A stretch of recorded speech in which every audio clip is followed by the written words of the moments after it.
Aí.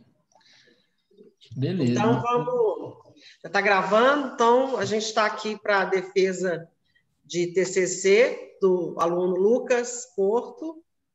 De antemão já agradeço a banca, né, e a nossa plateia, que não é muito grande, mas é muito dedicada. Professor Pedro Casagrande. Não sei se tem mais alguém aqui.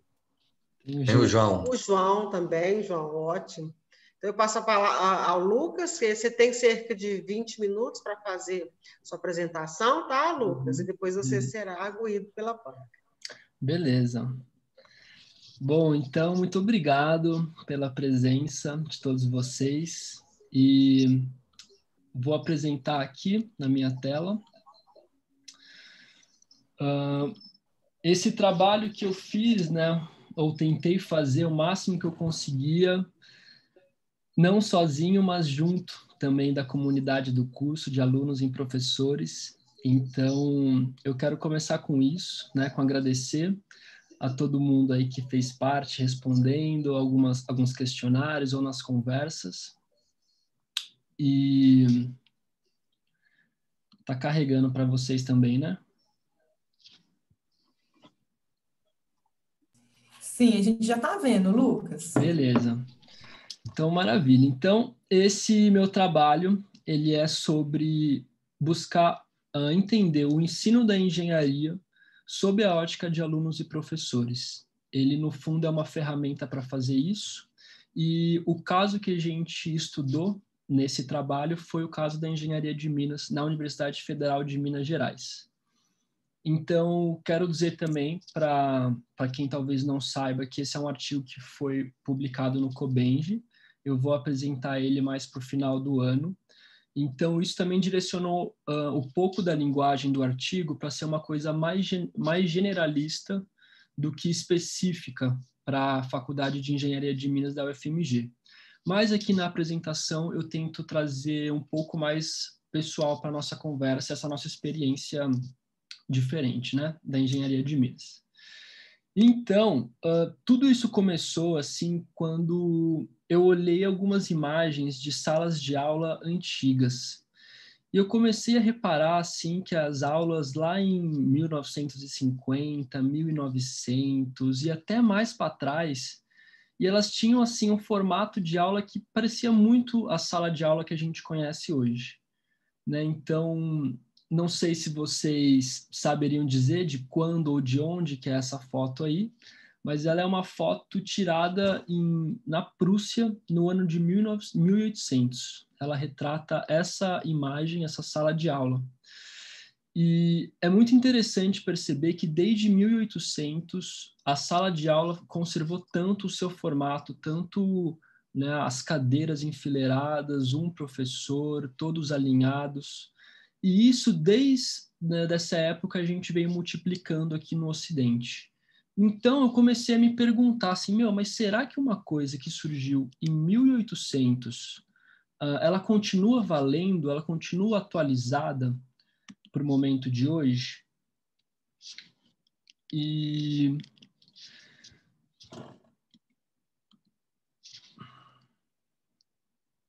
Bom, e aí o que eu comecei a me perguntar, então a hipótese que eu quis testar com esse trabalho é essa forma de ensino que surgiu na Prússia em 1800, ela continua sendo válida hoje para o curso de engenharia que a gente quer formar engenheiros para a sociedade moderna, ou ela ficou atrasada, ou ela precisa de atualizações, certo? Só esperar carregar aqui um segundinho.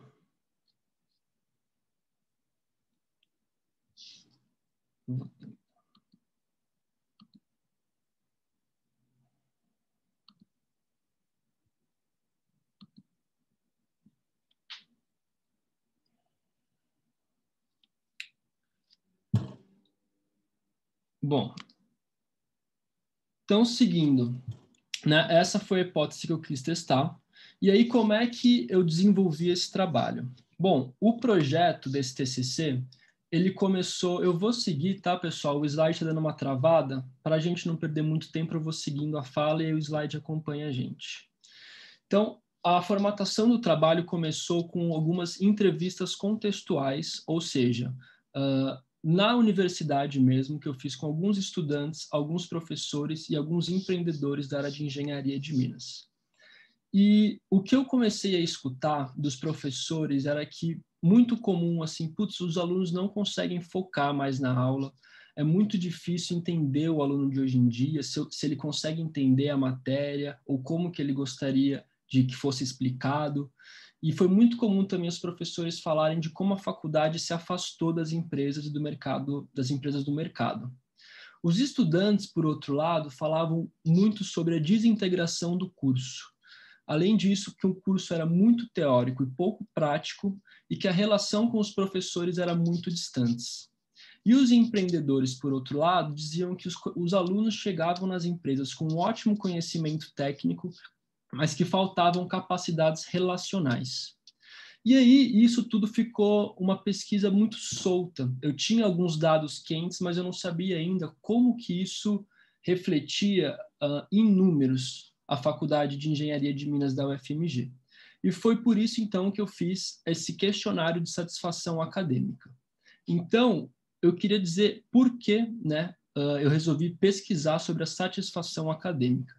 Primeiro, porque eu encontrei uma vasta bibliografia mostrando como que a satisfação que um aluno ou que um professor tem pela faculdade, pelo serviço ou pelo trabalho dele, está totalmente alinhado com o atendimento ou a eliminação das necessidades dessa pessoa pelo serviço.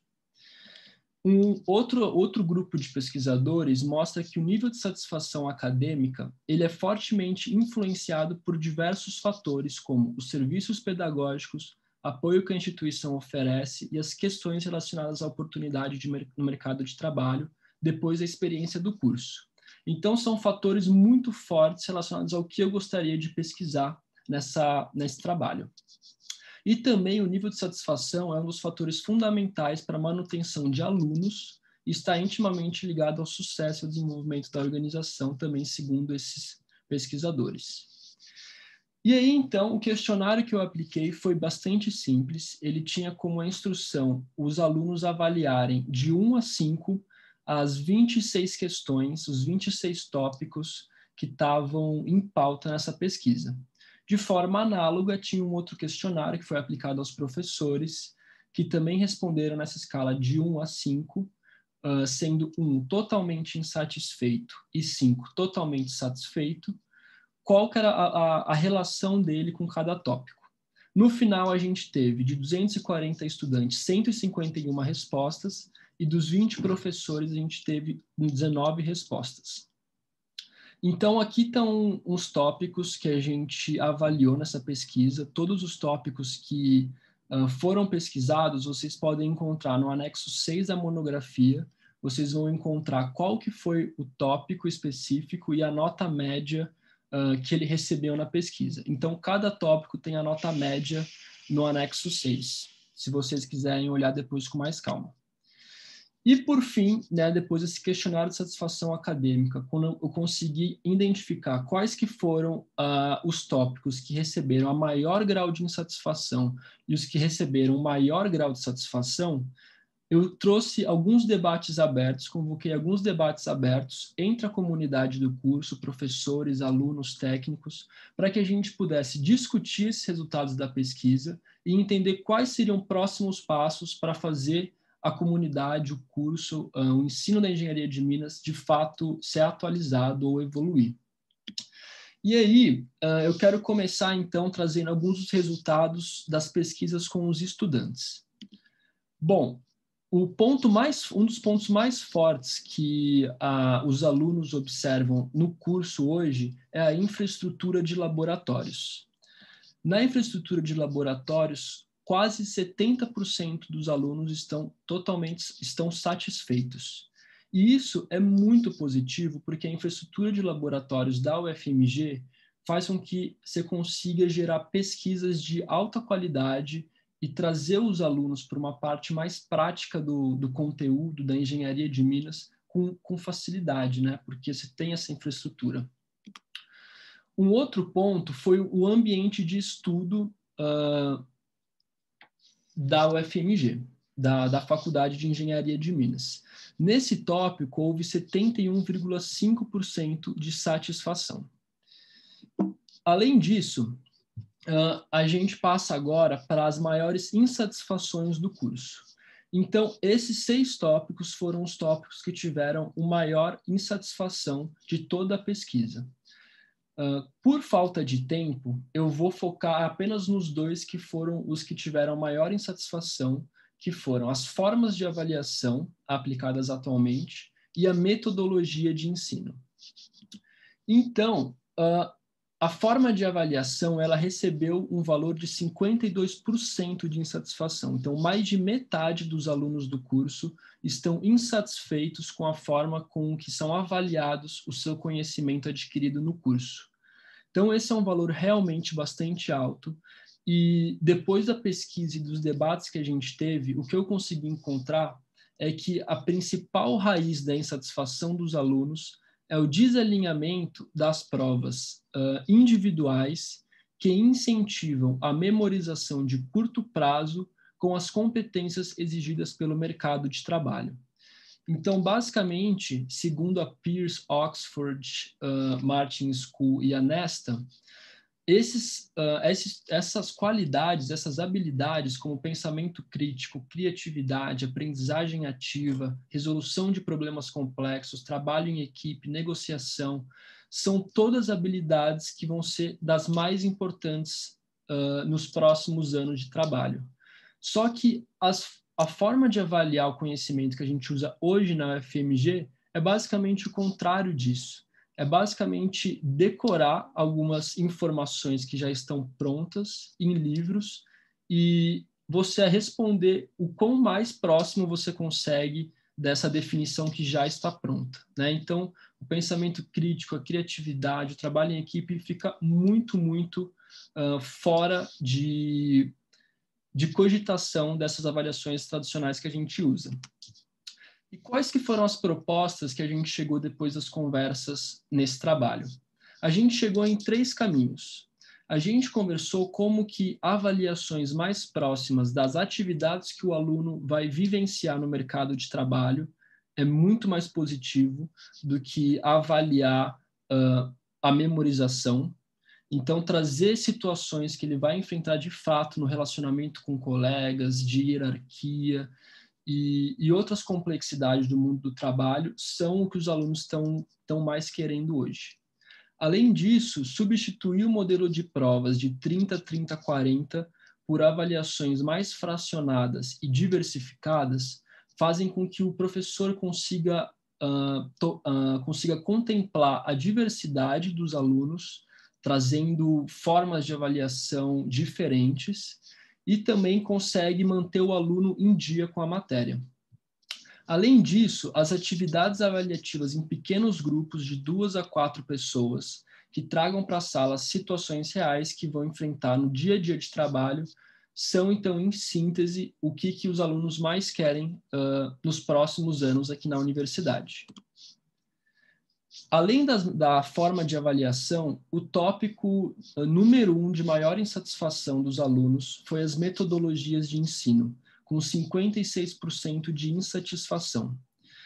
E o que a gente pôde notar na pesquisa é que a causa raiz dessa insatisfação com as metodologias de ensino são, primeiramente, a falta de renovação dos conteúdos. Então, os alunos têm a sensação de que o mesmo conteúdo é repassado semestre por semestre há anos e anos e não existe uma renovação, uma atualização desse conteúdo.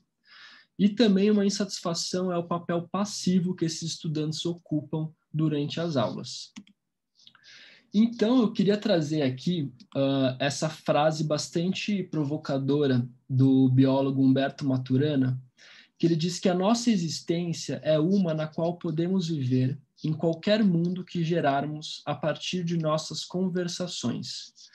E Humberto Maturana, ele é um dos cientistas da vanguarda do pensamento sistêmico, e eu acho muito forte essa afirmação para mostrar como que uma sala de aula que tenta minar qualquer conversa entre alunos e foca exclusivamente na transmissão professor para alunos durante 100% do semestre, 100% das aulas, está simplesmente deixando de lado um mundo de criatividade, um mundo de renovação do conhecimento, das informações, porque cada um dos alunos, principalmente os que estão mais avançados no curso, já tem uma experiência com engenharia de Minas, tem uma experiência em empresas que muitas vezes estão fazendo algo mais atualizado e mais moderno do que a gente mesmo na faculdade sabe. Então, as propostas que surgiram para a gente conseguir atualizar as metodologias de ensino são que as aulas expositivas, elas não devem acabar, mas elas devem dar espaço para o aprendizado acontecer também pela interação entre os alunos e pelo compartilhamento de conhecimento dos alunos para a turma. Então, ferramentas como as metodologias ativas, aprendizagem baseada em projetos e criar uma cultura de diálogo com feedbacks mais constantes entre o professor e a sala vão ajudar ao conteúdo ser renovado e a forma como o professor passa a matéria se tornar mais fácil, mais digerível para os alunos, para os estudantes. E aí, então, o que isso implica é que a gente vai passar. O que isso implica é que a gente passaria, né, então, de uma sala de aula como essa, que já existe há mais de 250 anos, para ter também, além desse modelo de ensino, outros formatos de aula, em que a gente se junte em volta de grupos, em que o professor atue mais como um mentor, como um facilitador, e que a gente possa, de fato, interagir e criar o conhecimento junto dos nossos parceiros, nossos colegas de sala. Também, né, então, a divisão em grupos e também aula em formato de círculo, né? Não estou dizendo que todas as aulas vão ser assim, mas existem momentos em que um docente abrir um espaço para ter um momento em que a conversa é mais horizontal, em que todos têm o poder de fala, pode gerar transformações fortes na metodologia de ensino e no conteúdo que o docente está passando. E aí, então, o tópico, para finalizar a pesquisa dos estudantes, o tópico de maior satisfação, com muito orgulho, é a capacitação técnica dos professores da UFMG. Esse foi o tópico com maior satisfação, com 73,5% de satisfação dos estudantes do curso. Então, esse valor, ele confirma, assim, a necessidade da gente criar metodologias de ensino que facilitem com que o aluno usufrua desse conhecimento, usufrua dessa experiência que o professor tem, porque isso não é o que está acontecendo hoje na maior parte da experiência dos alunos. Caminhando, então, para a pesquisa com os professores, o que a gente pôde notar com os resultados é que 65% dos tópicos tiveram média maior do que 4, o que mostra que os professores têm uma satisfação com o curso bem maior do que os alunos, né? Então, as necessidades dos professores estão sendo bem melhor atendidas do que as dos alunos. Eu trouxe 3 tópicos que tiveram o maior grau de satisfação da pesquisa. A autonomia para decidir sobre o próprio trabalho teve média 4,63, lembrando que o máximo é 5, então uma nota muito alta.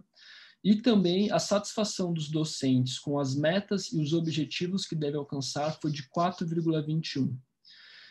E acho que o que mais assim, eu fiquei orgulhoso e encantado de ver foi que 100% dos docentes se sentem realizados em trabalhar como um docente de engenharia de Minas na UFMG.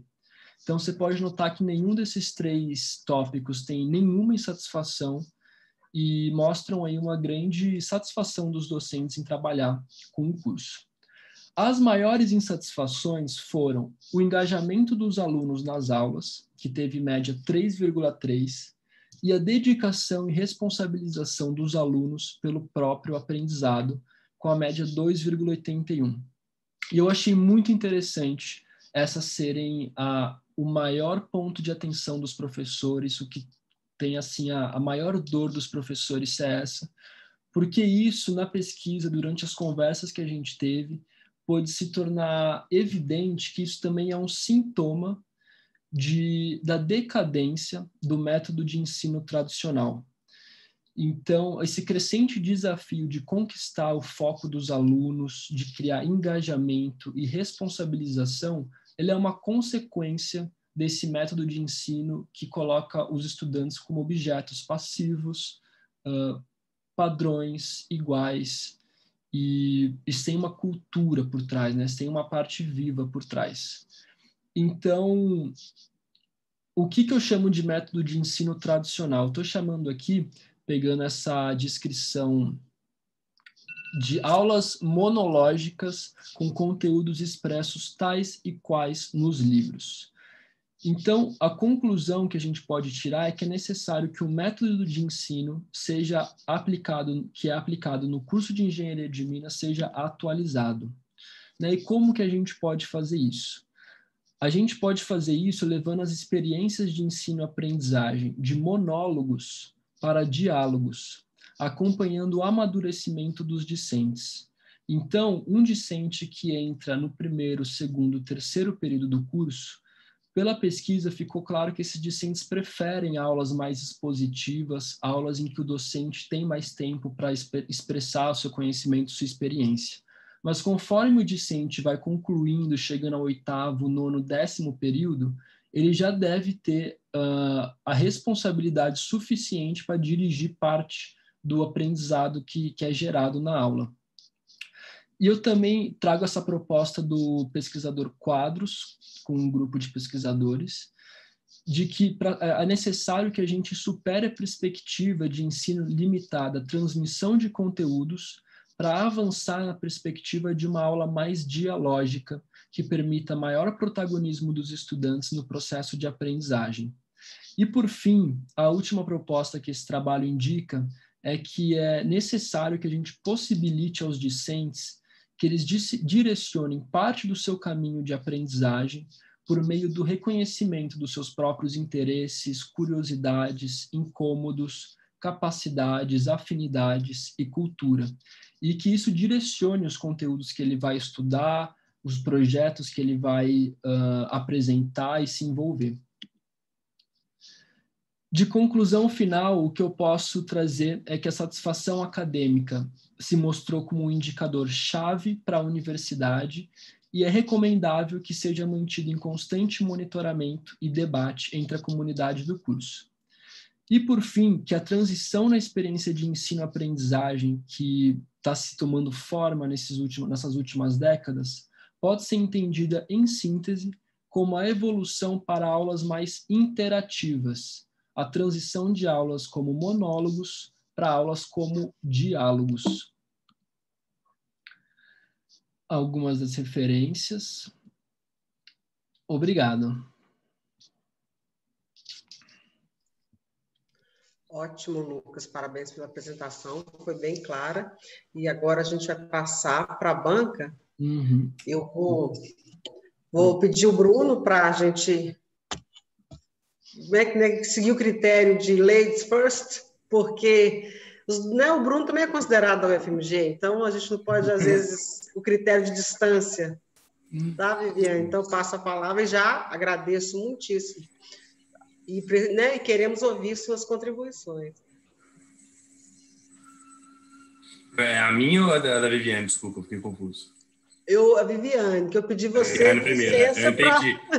Eu falei ladies first. Para fazer ladies first, Uai. Porque às vezes a gente usa muito o critério de ser externo, mas considerando também que você é da UFMG, né? Então, tá bom.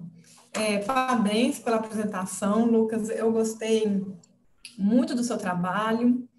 Eu pude participar, né, como voluntária da sua pesquisa. Eu lembro que você foi lá no gabinete, a gente conversou bastante. Aí depois eu fui no aquário. Depois, eu não pude participar daquele encontro remoto, porque eu até eu tinha me planejado para isso, mas essa pandemia trouxe muitos desafios para nós, né, como professores e também coordenadores do curso, né? Como você sabe, eu sou sub da Andréia, então não está sendo fácil para a gente, né?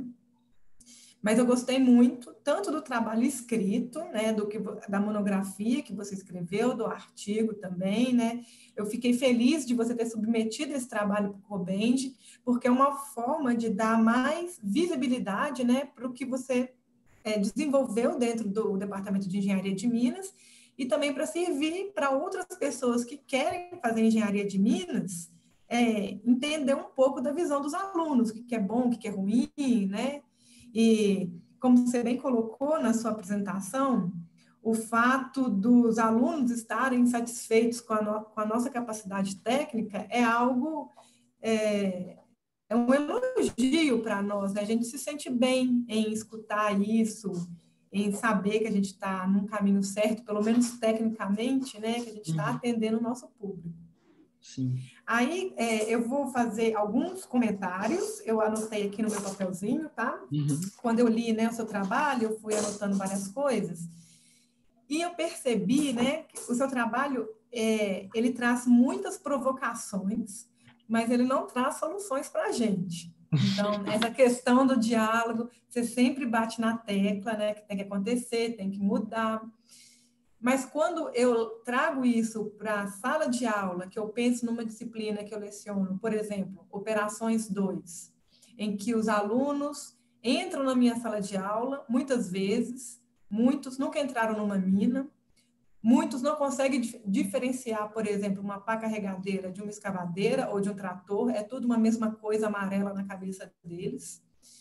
Então, assim, são alunos do 8º período, mas é normal que muitos que tenham experiência mais voltada para tratamento de minérios e que não tenham ido a uma operação de mina, não conhecer esses equipamentos. Eu não estou ali para julgar o fato deles não saberem, eu estou ali para ensinar.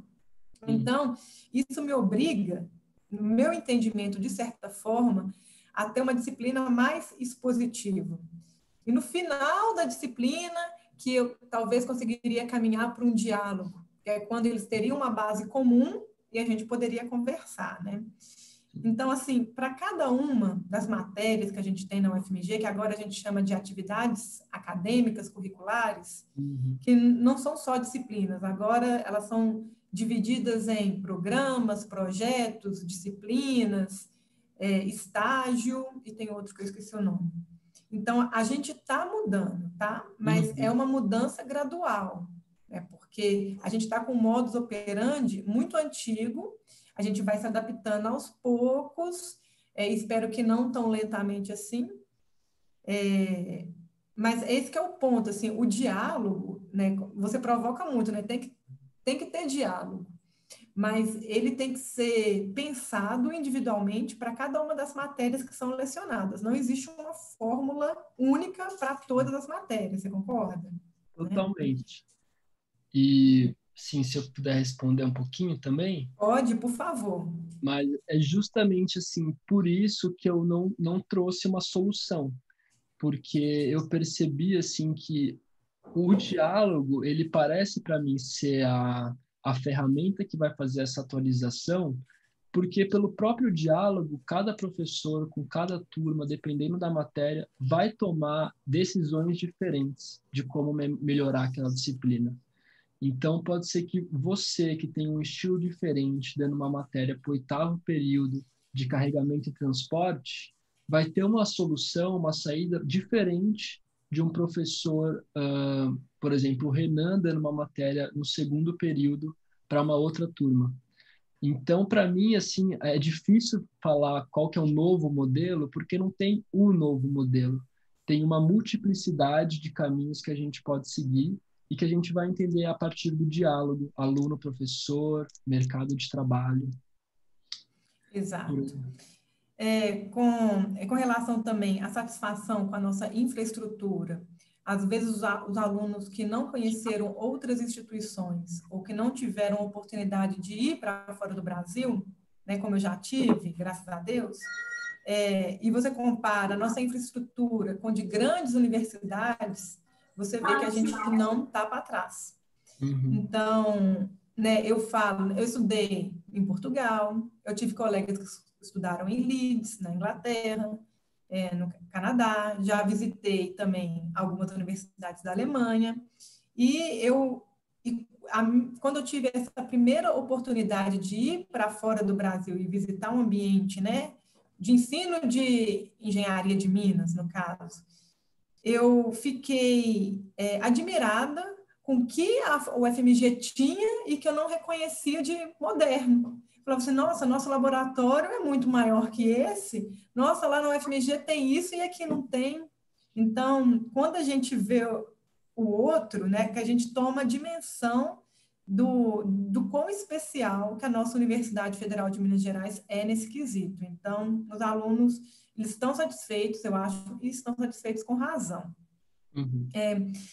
As maiores insatisfações, né, como você colocou, que é a forma de avaliação e a metodologia de ensino, né? A gente já pontuou que a solução para esse problema, ele é complexo, não é uma solução simples, porque no curso de Engenharia de Minas, a gente está preparando pessoas para lidar com economia de escala. Então, são milhões de toneladas produzidas em um ano, coisas que a gente não vai conseguir reproduzir nunca numa universidade. A gente vai simular processos em laboratório, né? A nível de laboratório, às vezes nem vai ser planta piloto, se a gente for pensar em tratamento de minérios. Se a gente for pensar em operações, igual a minha disciplina, você vai poder fazer simulações, né, uma planilha Excel, uma arena, uma coisa assim que para você simular, mas ver acontecer só na prática quando o aluno já estiver lá dentro da empresa, muitas vezes. Então, eu vejo que isso é uma limitação, que a gente vai ter que conviver com ela, porque a gente não tem uma mina do lado. Da mesma forma que, quer dizer, ao contrário de pessoas que lidam com saúde, tem a oportunidade lá, né? O estudante que faz odonto, de fazer um procedimento na boca lá do paciente com o professor corrigindo, e é aquilo que ele vai fazer na prática. Agora, na Engenharia de Minas, a gente vai estar simulando situações, às vezes numa dimensão muito menor do que ela acontece na prática. Então, eu vejo isso como um abismo natural, intransponível. Você concorda comigo? Que é difícil a gente trazer a prática tal como ela é na Engenharia de Minas para a sala de aula? Sim, eu concordo e eu acho que assim a solução não seria ter uma mina, a solução pelo menos a mais prática e mais simples, não seria assim ter a mina da faculdade para a gente ir lá fazer os processos, né? Porque eu sei que também é uma possibilidade, a gente às vezes passa essa conversa, né, entre a gente no departamento. Mas eu acho que o mais simples é por esse caminho mesmo, é de simular as coisas, é de supondo que esse grupo aqui fosse uma empresa e vocês estão enfrentando esse problema. Ou também, além, né, disso, assim, vamos pegar talvez um problema real que a Vale está enfrentando hoje. Vamos ver se alguém da Gerdau, que está fazendo estágio lá, tem algum desafio que eles estão enfrentando e topam trazer para a sala de aula. E que legal que seria para a empresa receber também algumas ideias voluntariamente de uma sala de aula conduzida por um professor sobre um problema real, né? Então, os alunos vão ter assim esse gosto de, pô, é isso hoje que assim, os problemas que a gente tem que lidar é isso aqui. Então, isso gera uma motivação, um engajamento muito mais forte. E eu acho que esse é um caminho também que pode funcionar bastante. Então, a simulação e pegar cases de empresas de empresas que estão com algum desafio atual. Sim. E né, você colocou um ponto na sua apresentação, né, que os alunos desejariam, né, ou desejam avaliações mais próximas do mercado de trabalho. Esse também é um ponto que a gente tem que tomar muito cuidado, porque nem sempre o mercado de trabalho, ele preza pelas melhores práticas. Às vezes, ele preza pelas práticas, né, mais baratas. Então, na universidade, você muitas vezes vai estar com uma solução utópica ou tentando ensinar um conceito utópico que você sabe que não é assim na prática, que não vai ser aplicado assim, mas você quer passar o que eu diria, uma educação do tipo, se no futuro ele tiver que tomar uma decisão em fazer ou não fazer, ele sabe o que é certo e está escolhendo eventualmente o que é errado. Então, assim, eu vejo que alinhar muito com o mercado de trabalho é quase vender a alma para o diabo. Eu tenho que tomar muito cuidado, porque a questão do lucro é muito forte. Se as empresas não lucrarem, elas quebram. Sim. E existem trade-offs, né, que, não vou dar exemplos aqui, mas que muitas vezes as boas práticas são postas de lado em nome dos empregos, do lucro, né, sem fazer julgamento de valor aqui nesse momento. Sim. E lembrando que a gente está em um país em desenvolvimento, se a gente alinha demais com o mercado de trabalho, a gente começa a ficar longe do estado da arte, do conhecimento. Porque, por exemplo, né, a automação no Brasil de equipamentos como um todo ainda está longe. Se eu fosse alinhar, né, com o que acontece na prática, eu nem tocaria nesse assunto na sala de aula, porque são pouquíssimas empresas no Brasil, talvez eu diria uma ou duas grandes marcas, que podem automatizar seus equipamentos de carregamento e transporte. Mais o de transporte, né? Carregamento está um pouco longe ainda. Então, se eu fosse alinhar, nem ia tocar nesse assunto, ia fingir que nem existisse. Então, assim, é só um ponto, assim, que... Mas eu entendo os alunos, sabe por quê, Lucas? Porque os alunos vão passar a vida inteira no mercado de trabalho. E a gente vai passar a vida inteira na universidade. Então, eles assim, mas eu quero o mercado de trabalho, eu vou ganhar, meu ganha-pão vai ser lá, então... É bem isso. Tudo que eu puder saber que for me ajudar, é isso que eu quero. Eu entendo essa necessidade, mas é uma decisão muito cuidadosa que o professor tem que ter, assim, o quão ele vai alinhar, o quão que ele vai preparar aquele aluno para uma situação específica. Deixa eu ver o que mais coisa. Aí eu queria falar desse abismo, né, natural que a gente tem, né, que a gente não é um curso de saúde, a gente não é um curso de psicologia, né, então a gente vai simular muitas coisas. Em algumas conversas, não sei se você teve essa conversa com alunos que já fizeram intercâmbio, que tiveram uma experiência muito positiva, eu perguntei diretamente, o que tem lá que aqui não tem, né, no nosso curso? E, basicamente, eles me responderam questão de software. Porque lá a gente usa software para fazer isso, lá a gente usa software para fazer aquilo.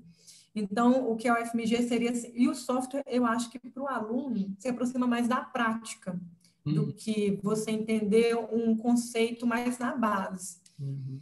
Então, em defasagem, se eu pudesse falar assim, que o nosso curso é defasado em algum aspecto, seria nessa quantidade de softwares disponíveis que a gente tem para vocês, que muitas coisas a gente está fazendo no quadro, no papel, ou entendendo os conceitos para saber usar o software no futuro, mas muitas vezes nem vê o software na sala de aula ou no ambiente acadêmico.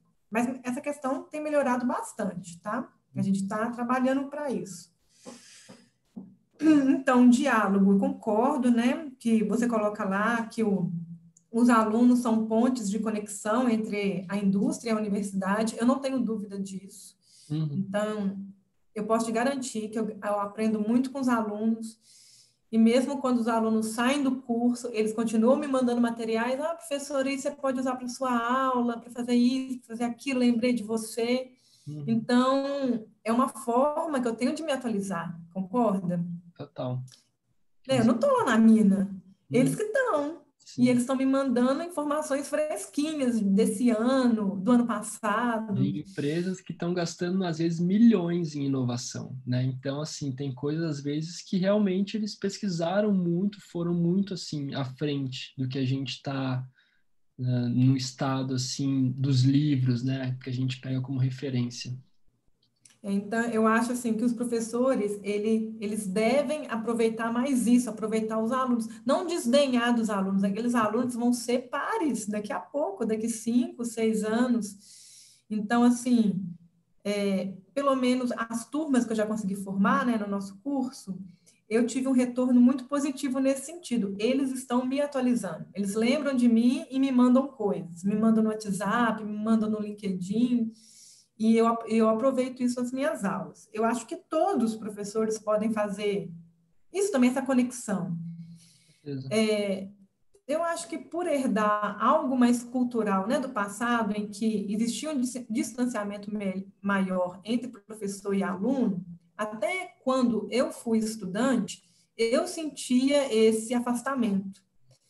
Vou te contar, Lucas, eu lembro até uma vez que a gente queria perguntar uma coisa para o professor e ninguém da turma queria perguntar. Aí todo mundo fica, não, vai você, eu te dou R$10, você for, eu te dou R$15. Aí, por fim, a gente resolveu sortear. Quem que ia ter esse azar de ir lá na sala do professor e perguntar o que tinha que perguntar. Eu não sei quem foi, mas graças a Deus não fui eu, só isso que eu pensei. Eu só queria a resposta. Sim. Mas olha, né? Que medo que é esse? Tem que sortear ou pagar o colega para ir na sala do professor perguntar alguma coisa. Dava medo. Uma limitação muito grande de nível, assim, né? De distância, de não estar na mesma jornada que eu. Mas eu acho que isso tem mudado, não? No nosso departamento. Com certeza. Com certeza. Aos poucos, né? Como você falou, e como tem que ser mesmo. Vai mudando naturalmente. Também minar as conversas dos alunos, não concordo, desde que sejam dentro do assunto da disciplina. Você sabe que nem todas as conversas são pertinentes, a gente tem que minar. E falar com o aluno, poxa, você pode, a porta está aberta, você pode ir lá tomar um café, né, continuar esse assunto no corredor, mas se for pertinente, eu não vejo também problema nenhum.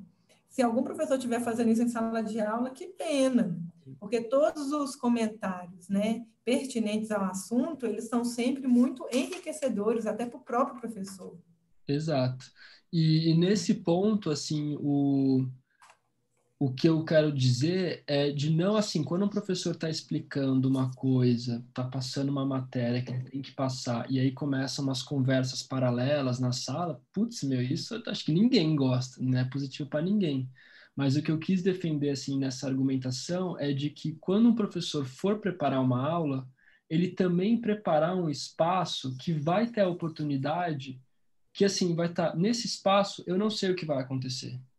Eu não tenho a fala, o conteúdo desse momento. Eu vou abrir para quem quiser trazer uma percepção, uma experiência, um conhecimento, traz e a conversa vai fluindo a partir daí. Então, é essa conversa que eu acho que ela é rica, que eu acho que enriquece a sala, que fortalece os vínculos da turma com o professor e entre si. Então, eu acho que é essa conversa que é a valiosa. Entendi. E aí, aí eu vou pontuar aqui, né, mais algumas coisas que eu escrevi, agora com relação aos docentes, né? Também fico triste em saber que a maior insatisfação dos docentes sejam os alunos. Eu não lembro o que eu respondi exatamente, se era a minha insatisfação também, mas eu vejo, né, que a gente, na UFMG, a gente está num ambiente muito especial. Eu vou comparar, tipo, com um grupo de dança. O pessoal é selecionado, né, pelo Enem, é concorrido a entrar na UFMG. Então, você seleciona os melhores alunos do estado, do Brasil, que querem estudar engenharia de Minas. Aí eu penso, e você não consegue ensinar para esses melhores alunos? Tipo, a sua metodologia, o que você tem a dizer, são os melhores, eles são, né, como um grupo de dança. Imagina um grupo de dança com os melhores bailarinos. Aí você dá um passo lá e os bailarinos não conseguem repetir, você não consegue ensinar uma coreografia para eles.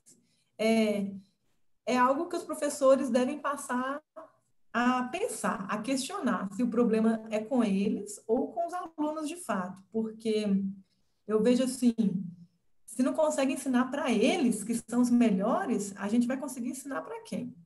Então, vocês entram, acho que muito bem preparados para o nosso curso de Engenharia de Minas. Eu acho que, né, apesar dos professores, alguns, né, a maioria, não sei, não lembro a cifra direitinho, terem respondido que o nível de conhecimento e preparação é baixo, eu, na verdade, acho que não. Eu acho que é mais do que suficiente. Às vezes, existe uma desmotivação, um cansaço, que é pertinente ao processo, que às vezes fica chato mesmo, porque é um processo longo, né? 6 meses, 5 anos, mas e os alunos são mais dispersos também por causa das tecnologias que existem, né? Isso não tem como negar. Mas existe esse descompasso, né? Vocês, né, são selecionados por um processo difícil.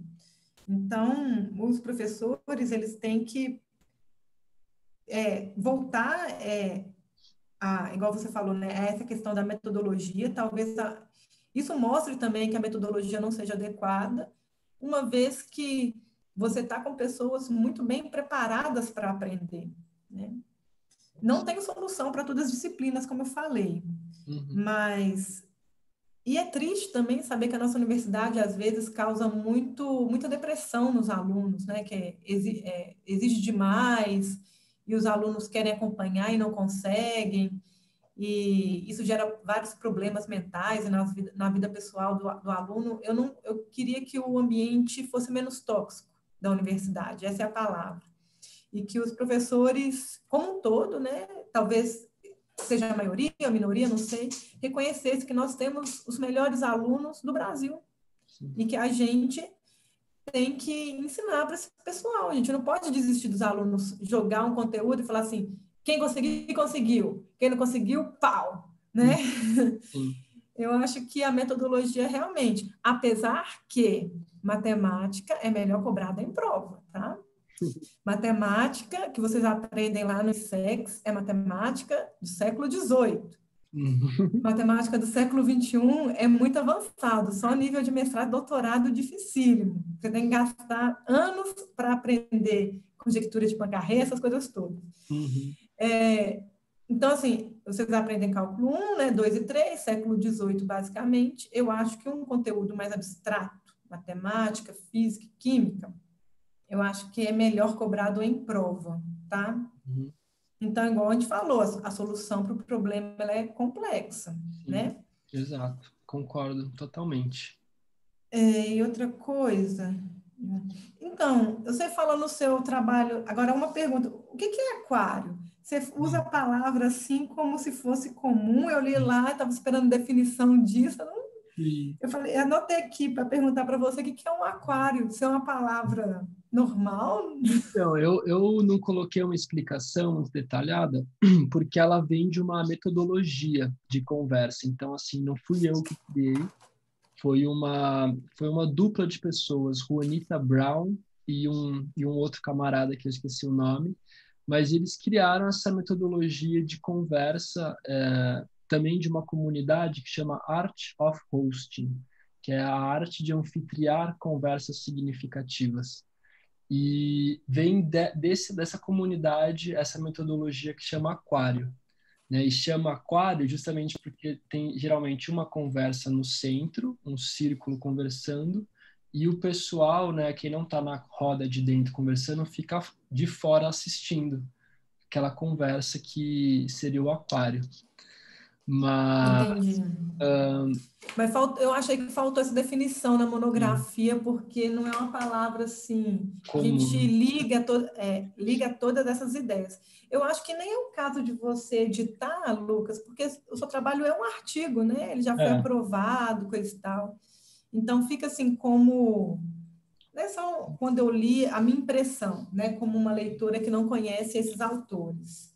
Sim. E aí, esteticamente, eu vi que faltou algumas citações que você fez na lista de referências bibliográficas não estão no texto. Então, depois, se você pudesse fazer um checklist dessas referências, você me passa seu endereço depois, só para mim te mandar, que eu até escrevi um recadinho aqui para você, ó, tá vendo? Beleza. Uau, eu sempre mando pelo correio para os alunos. Que bacana. Maravilha. Eu vou checar assim, as referências. Aí só checa as referências, essa é a única coisa mais estética assim, que eu peço para você fazer. Mas eu gostei muito, de verdade, de ter essa visão, né? Igual eu falei, foi uma provocação, não trouxe soluções, né, para nós, professores, mas é uma reflexão que a gente tem que fazer, que a gente... Não é porque é antigo que é ruim, né? A sala de aula, eu acho que ela ainda é um espaço democrático para troca de ideias, para expor ideias. Mas, igual você falou, abrir o diálogo, escutar mais os alunos, o que eles têm para falar sobre a matéria. eu acho que isso talvez a gente não tenha feito da maneira mais adequada. Sim. E isso me parece ser o que vai levar a esse novo patamar da disciplina da faculdade. Então, eu acho que o diálogo ele não é a solução final, mas é a ferramenta, é o caminho que eu acho que a gente tem que caminhar para chegar nesse outro lugar, em como que vão ser as avaliações, qual que vai ser a matéria. Eu acho que tudo isso vai ser, vai ficar claro a partir do diálogo mais constante. Entendi. Então, por fim, né, parabéns, Lucas. Aí eu passo a palavra de novo para a professora Andréia. Gostei muito, viu? Obrigado, Vivi. Obrigada, professora Viviane. Foi ótima a sua contribuição e, né, gostei muito. E, assim, muita coisa que você falou é realmente que a gente vem trabalhando para melhorar. Né? Inclusive com relação às DCNs de engenharia, né? A questão a forma de avaliação focada nas competências, né? E tudo, achei isso bem relevante, o seu trabalho, realmente. E as suas considerações são riquíssimas, Viviane, muito obrigada. Nos passe, por favor. Agora, o nosso economista, né? Bruno Lana. Aqui o Lucas não me deu muitos detalhes, mas assim... Eu faço uma mini bio aqui.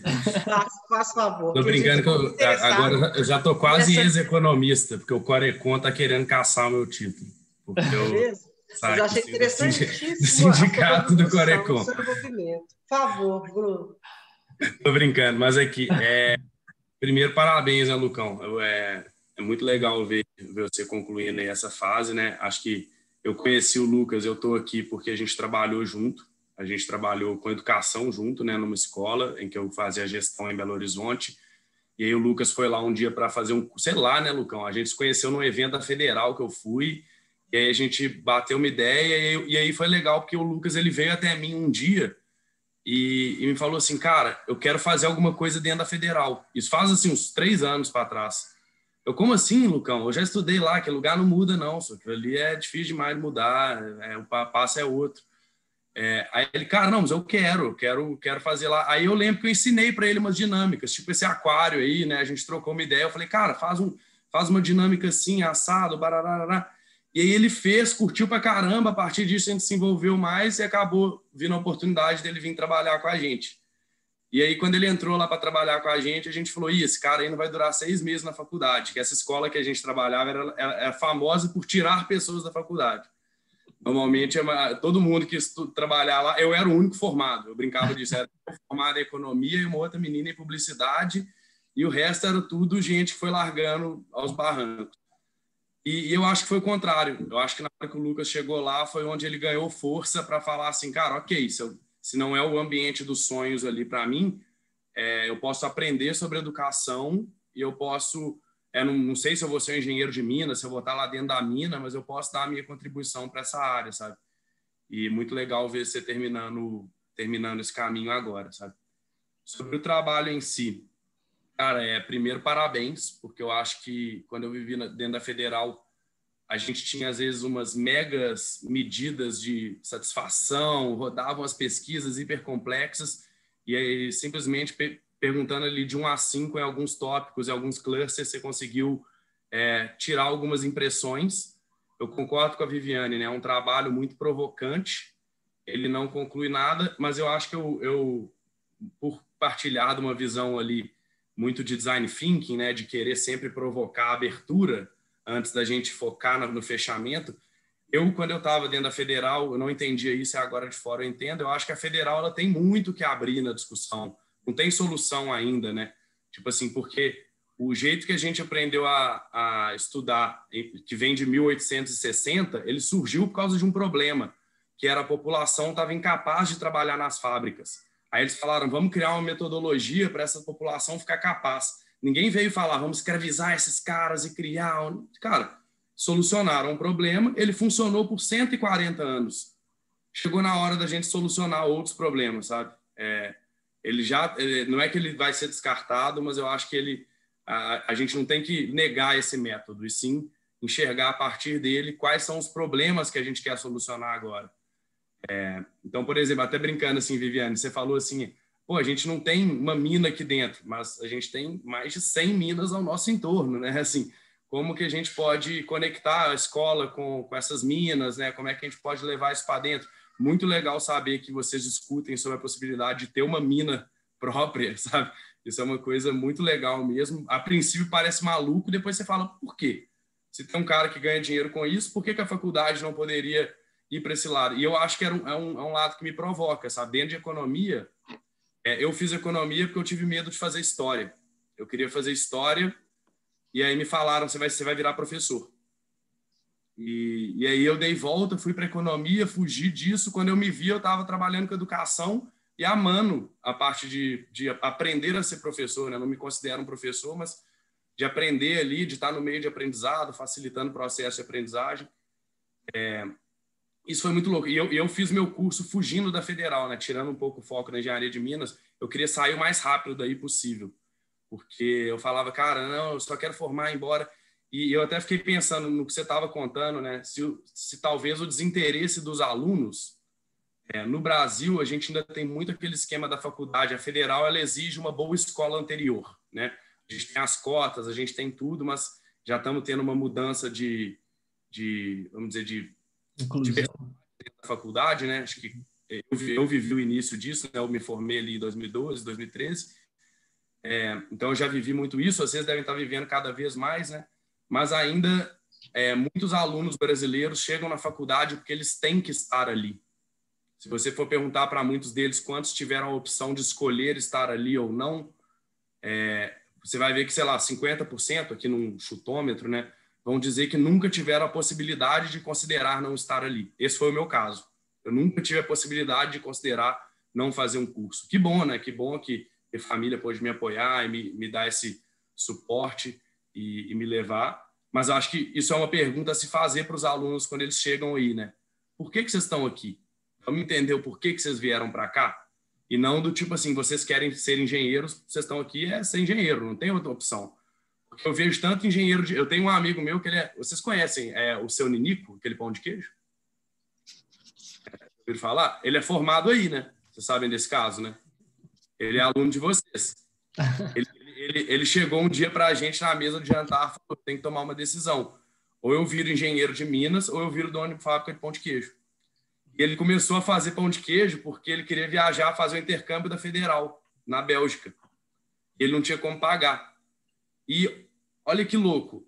Ele depois, agora, conversando comigo, ele fala assim, cara, eu nunca teria virado dono de fábrica de pão de queijo se eu não tivesse ido para a engenharia de Minas. Porque eu nunca ia ter tido a noção de fábrica, a noção de que eu podia bancar o próprio negócio, bancar a minha viagem. Isso veio tudo dali. Então, não necessariamente o Lucas vai ser um engenheiro de Minas, né? Mas ele tem a formação perto de vocês. Eu acho que essa pergunta do que você está fazendo aqui era muito que a gente provocava, né? Lá na escola que eu e o Lucas trabalhamos, a gente sempre botava os alunos no primeiro dia de aula para conversarem entre eles e se perguntarem o que eles estavam fazendo ali. E muitas vezes alguns iam embora, sabe? A gente perdia alguns naquele momento. Mas outros que estavam ali sem saber o porquê, encontravam o porquê. E aí eles começavam a querer vir para a aula e tal. Mas voltando aqui, né? Pro tema. Achei muito legal, fiquei mais curioso para ver mais tabelas sobre o que você fez, Lucão. Acho que talvez dá para fazer alguma publicação mais infográfica, depois se você pensar nisso. Sim. Alguns gráficos sobre o interesse dos alunos, sobre isso. E o que mais me chamou a atenção é como que as pessoas respondem indiferente. Tipo assim, se não gostar de algo, se achar algo muito bom, mas você, tipo assim, tem uma pergunta lá que é 20% dos alunos são indiferentes à sua metodologia de formação. Tipo assim, aquele cara tá ali indiferente. Tipo assim, isso é muito apático, sabe? Eu me preocupo muito mais com o meio do que com os extremos, que os extremos a gente vai trabalhando eles, né? Mas o meio, e esse indiferente, como é que a gente muda isso? Esse cara tá ali só para formar e ir embora. E aí eu concordo muito com a Viviane, que a gente tem essa tendência de querer aproximar a faculdade ao mercado de trabalho, vamos simular e vamos aqui. Cara, o mercado de trabalho é um saco. Tipo assim, a verdade é que ele é um saco, ele é maçante, ele é competitivo. A gente trabalhava numa empresa super criativa, né, Lucas? Agora eu estou na AFIA, que é uma empresa, movida a capital, movida a bolsa de valores, Nasdaq, não sei o que. cara, tem hora que eu falo, eu me questiono de verdade, eu falo, putz, o que eu tô fazendo, sabe? Aonde que eu tô?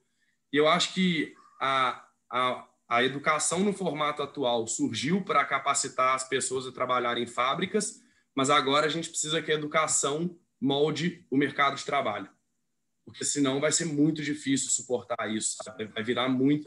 como você diz, né? Não que a gente não goste do lucro, que a gente não queira o lucro, a gente sabe que o lucro é necessário, né, para sustentar, mas tem alguma coisa descompassada, sabe? Você pode perguntar isso para o Bill Gates e perguntar isso para um Gari, que ele vai falar, cara, tem uma coisa aí que a gente não entende, sabe? E eu acho que é essa provocação que a gente está tentando tatear e falar aqui sobre a faculdade, porque a gente espera que quem forme na faculdade vá para o mercado corrigir isso. E a galera forma na faculdade, chega no mercado apática, nesses 20%. Chega nesses 20% do indiferente, sabe? Se continuar assim, indiferente, o importante é eu estar ganhando piso, o importante é o piso, eu não estar abaixo do piso e tal. Então, me assustou muito ver isso, ver muito índice de indiferente. E até em professor também, teve um dado aqui que 7% dos professores colocaram que são indiferentes à forma de ensino, uma coisa assim. Posso... no artigo mesmo que estava esse gráfico. Uhum. Pô, 7% é muito para mim, sabe? De 100 pessoas, 7 indiferentes que ensinam, porque eu acho que o professor é mestre, né? Ele está passando a arte, como você disse, né? Não é nem o ofício técnico, o professor é o ofício da arte mesmo, né? E ver essa indiferença em professores, eu fiquei tipo, pô, esquisito, né? Tem algumas pessoas ali também que precisam ser movimentadas. Uhum. Concordo que o processo é lento. Eu tinha uma ilusão que a gente podia mudar tudo de uma hora para outra, ainda mais uma faculdade. Mas eu acho que ele é lento, ele é baseado em tecnologia. Eu acho que isso que a Viviane trouxe também sobre software. Ela foi muito técnica, mas eu acho que é o seguinte, foi eu em cálculo, né? Eu sou horrível em cálculo, assim. E aí eu fui só conseguir aprender cálculo quando eu fui fazer cálculo com gestão pública. Era uma turma que tinha à noite, que eles eram tão ruins em cálculo, né? Tão ruins em matemática, eles tinham que passar as aplicações de cálculo muito mais mastigadas. Então, eles tinham que dar quase um probleminha de escola para o pessoal entender. E aí eu fiz essa matéria, passei... Não, era econometria, era estatística, isso, desculpa. Eu passei nela, aí na econometria 2, que era aplicada, eu arrebentei a boca do balão. E meus amigos que ficaram decorando fórmula mandaram mal, sabe? E isso foi porque a gente usava um software na econometria da gestão pública que a gente não usava na economia. Então, tipo assim, a minha dificuldade com matemática era minha. Aí eu acho que o que a Viviane falou sobre cada aula ter que se preparar especificamente, né? Eu tenho minhas dúvidas sobre isso. Eu acho que talvez cada aluno entender a sua forma de aprender e ter mais autonomia sobre isso. E aí o professor vai poder dividir isso com ele sem parecer um peso, né? Sem parecer que o professor está sendo desleixado. Porque tinha professor meu que me largava para lá e eu achava que, tipo assim, isso era super legal, mas hoje em dia vendo, não era legal. Ele via que eu não estava interessado e me tirava do cartel de interesse dele também. Deixa eu... Uma outra coisa que eu tinha notado. A outra coisa que eu acho legal, assim, que de novo, o trabalho do Lucas, para mim, não traz resposta e talvez não seja a função dele trazer respostas, né? Que é um problema tão complexo que ele não é um problema da engenharia de Minas, ele não é um problema da economia, ele não é um problema da federal. A gente está falando de um problema, tipo assim, que ele bate em todo mundo, sabe? Então, o que a gente precisa é de pequenos cases. Uma micro coisinha que a gente fez, por exemplo, uma professora da engenharia de Minas todo dia começou a entrar na aula dela e fazer um check-in, que é uma simples atividade de perguntar para 3 alunos como eles estão se sentindo no dia. E isso mudou a conversa da turma, sabe? Pode parecer meio lúdico, né? Eu também vou muito nessa linha do Lucas e eu acho que isso me dá muita felicidade de ver ele falar assim, que a comunicação é o primeiro passo mesmo. Tipo, acho que o ambiente universitário está se abrindo agora para essa comunicação. Quando eu estava aí dentro, eu não senti a mesma abertura que vocês estão dando para o Lucas. Eu tentei, sabe? Eu tinha uma professora que me adorava, eu adorava ela, a gente era cheio de ideias junto para mudar o mundo. E no final das contas, a gente se deu a mão no meu TCC, que era sobre o indicador de pobreza multidimensional, que era a gente medir como ela se deu a mão lá, tirei 95 e beleza, sabe? Espero que alguém tenha consultado ele um dia aí na biblioteca, alguma coisa assim. mas ele saiu, ele não, nem provocou alguém. Então, eu já acho que esse trabalho do Lucas já é diferente. Se ele tiver provocado vocês como professora, ele me provoca como estudante constante, como amante da educação, né? Agora eu estou começando a empreender um outro negócio na educação também, então me fez pensar nisso, que é mais voltado para a educação corporativa, porque você chega dentro das empresas, elas também não sabem educar o colaborador. Então, cara, a educação é um problema muito complexo, assim. Acho que a gente precisaria, não é nem de um congresso só para isso, só para discutir educação na engenharia, na educação de faculdades e tal. Isso, assim, e, cara, eu fico, sei lá, eu fico bem emocionado mesmo e feliz de ver o Lucas se formando mesmo, porque eu achei que ele não ia formar. Eu admito que eu achei que ele é um cara genial, um cara brilhante, um cara que tem multi-habilidades, e às vezes a faculdade ela afasta essas pessoas um pouco, que gostam muito de engenharia, mas de filosofia, sabe? O Lucas é esses caras. Eu me descobri na Federal quando eu fui fazer uma filosofia que era à tarde. Aí eu falei, isso que é a universidade. A universidade não é a face. A universidade é a junção dos prédios. Então, isso é uma outra provocação, né? Motivem os alunos a saírem dos seus prédios, motivem os alunos a sentarem na grama, motivem os alunos a estudarem nos espaços do campus, né? E não na biblioteca da face, 24 horas, tipo assim, que é horrível e parece que dá vontade de morrer. Eu lembro, eu chegando lá 3 horas da manhã, gente, cobertor, virada, garrafa de café. Eu falava, nossa, caramba, sabe? Não era para ser assim. Uhum. Mas eu fico feliz e eu acredito na mudança, assim. Eu acredito que vocês estão fazendo um trabalho excelente. Só de dar abertura para o Lucas fazer isso e estarem gostando, eu espero que isso desembole em outras coisas. Então, Lucão, pega esse trabalho diferente da minha monografia que ficou guardada, cara, vê o que você pode tirar dele esse semestre ainda, porque é a hora que você está com tempo para olhar para isso, sabe? Depois, dificilmente, você vai retornar à sua monografia, vai ter tanto carinho com esse estudo aí. Então, faz isso, porque daqui a 10 anos pode ser que isso te abra uma porta que você nem imagina, sabe? Alguém fale, putz, você é o cara que fez aquela pesquisinha lá da engenharia de Minas, sou, legal. A minha única recomendação, assim, para você seria essa. E curioso, esperando meu filho entrar na UFMG aí em breve para... Já tá vindo, filho? Tá vindo? Não, tô brincando, cara, mas eu tô nessa fase, tô quase, tô fugindo dele aqui um pouco. Mas eu acho que é isso. Uma provocação que eu acho que você não trouxe no seu artigo, talvez você pudesse ter trago, é essa. É tipo o entendimento da universidade além do seu curso, sabe? Qual que é a diferença de você fazer engenharia de Minas numa faculdade que só ensina isso e na federal? Existe uma diferença, sabe? Existe uma diferença gritante. E eu sei disso porque eu fiz um ano de economia na PUC e falei, cara, se for para viver isso, tá louco. Aí alguém me deu estoque. Alguém falou, não, vai para federal, vai para federal.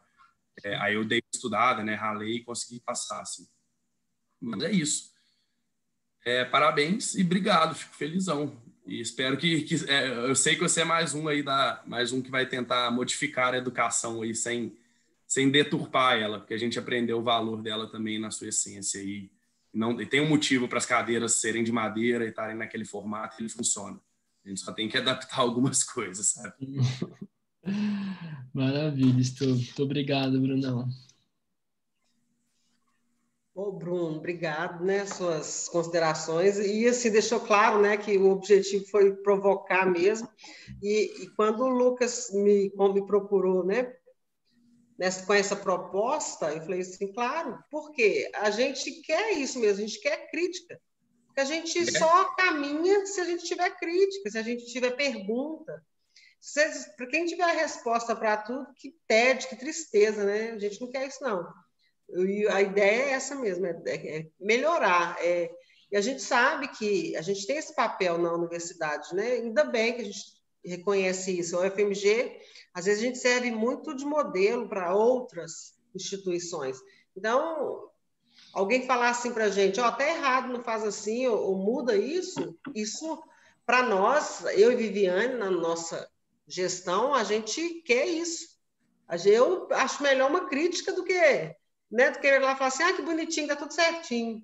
Não vai mexer em nada com a gente, né? E nem reflete a realidade que a gente vê. Então, A gente gostou muito desse trabalho, né, Lucas? É de hoje que eu estou nada em cima do Lucas.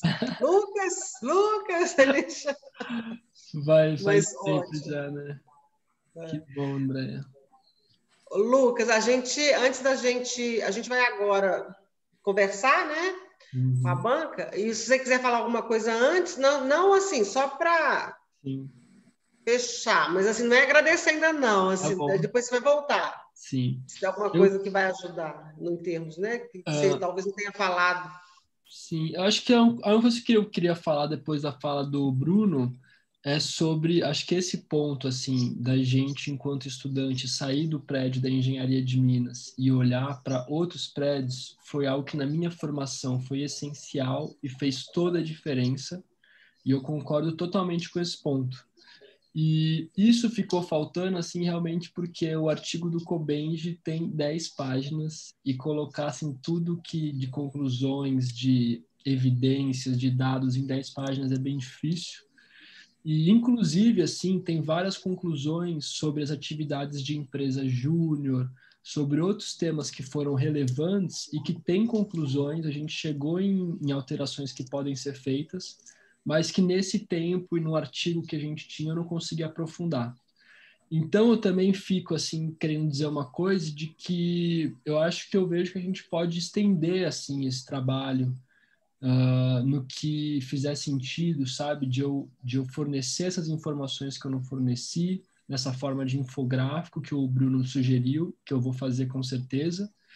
E, pô, mais para frente também, nos próximos meses, próximos anos, quem sabe a gente não pode retomar esse trabalho de alguma forma ou continuar com alguma conversa, algum debate facilitado.